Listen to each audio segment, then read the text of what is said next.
এনেকুৱা বিদ্যালয় আমাৰ ৩২,০০০ বিদ্যালয় আছে য'ত এনৰোলমেণ্ট বিলো 30 যিটো এটা বৃহৎ সংখ্যা কিন্তু ৩২,০০০ বিদ্যালয় বন্ধ কৰাৰ কথা কোৱা হোৱা নাই আমি গোটেই বিদ্যালয়বিলাকৰ অৱস্থিতি পৰীক্ষা কৰা আৰম্ভ কৰিছোঁ যে কিয় ছাত্ৰ ছাত্ৰী কম আৰু তাত যদি এমালগেমেশ্যন মাৰ্জাৰ কৰি হেতু যদি সুচল হয় তেতিয়াহ'লে নিশ্চিতভাৱে তাক আমি ওচৰা ওচৰিকৈ থকা দুখন বিদ্যালয় আমি লগাই দিম কিন্তু কিছুমান দূৰৱৰ্তী অঞ্চল আছে যি ৰিমোট এৰিয়া আছে য'ত যাতায়াতৰ অসুবিধা আছে তাত 15জন ছাত্ৰ ছাত্ৰী থাকিলেও হয়তো বিদ্যালয়খন আমি চলাই থাকিব লাগিব কাৰণ সেই এৰিয়াটো ৰিমোট এৰিয়া আৰু ওচৰত বেলেগ বিদ্যালয় নাই আৰু এইটো ৰিমোট তাত খুব পাতল জনবসতি সেই কাৰণেই হয়তো ছাত্ৰ ছাত্ৰীৰ সংখ্যা কম কৰবাত নদী এখন পাৰ হ'ব লাগে বা নেশ্যনেল হাইৱেটো 4 লেন ৰাস্তা গৈছে বা ফিজিক্যাল বেৰিয়াৰ আছে এৰিয়েল ডিষ্টেন্স হয়তো 1 কিলোমিটাৰো নহয় কিন্তু হেতু মাজত এখন পাহাৰ আছে গতিকে এই ফিজিক্যাল বেৰিয়াৰবিলাকো আমি আমাৰ নজৰত ৰাখিম আমি ধ্যানত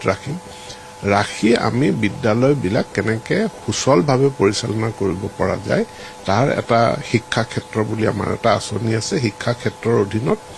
আমি এইখিনি পৰীক্ষা কৰিবলৈ দিছোঁ এনেকুৱা বিদ্যালয় আমাৰ ৩২,০০০ বিদ্যালয় আছে য'ত এনৰোলমেণ্ট বিলো 30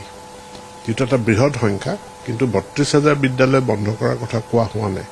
আমি গোটেই বিদ্যালয়বিলাকৰ অৱস্থিতি পৰীক্ষা কৰা আৰম্ভ কৰিছোঁ যে কিয় ছাত্ৰ ছাত্ৰী কম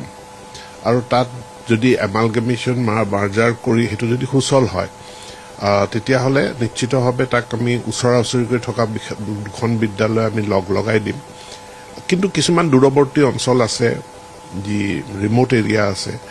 য'ত যাতায়াতৰ অসুবিধা আছে তাত 15জন ছাত্ৰ ছাত্ৰী থাকিলেও হয়তো বিদ্যালয়খন আমি চলাই থাকিব লাগিব কাৰণ সেই এৰিয়াটো ৰিমোট এৰিয়া আৰু ওচৰত বেলেগ বিদ্যালয় নাই আৰু এইটো ৰিমোট তাত খুব পাতল জনবসতি সেই কাৰণেই হয়তো ছাত্ৰ ছাত্ৰীৰ সংখ্যা কম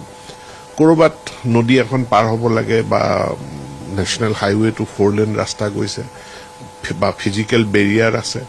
এৰিয়েল ডিষ্টেন্স হয়তো 1 কিলোমিটাৰো নহয় কিন্তু হেতু মাজত এখন পাহাৰ আছে গতিকে এই ফিজিক্যাল বেৰিয়াৰবিলাকো আমি আমাৰ নজৰত ৰাখিম আমি ধ্যানত ৰাখি আমি বিদ্যালয়বিলাক কেনেকৈ সুচলভাৱে পৰিচালনা কৰিব পৰা যায় তাৰ এটা শিক্ষা ক্ষেত্ৰ বুলি আমাৰ এটা আঁচনি আছে শিক্ষা ক্ষেত্ৰৰ অধীনত আমি এইখিনি পৰীক্ষা কৰিবলৈ দিছোঁ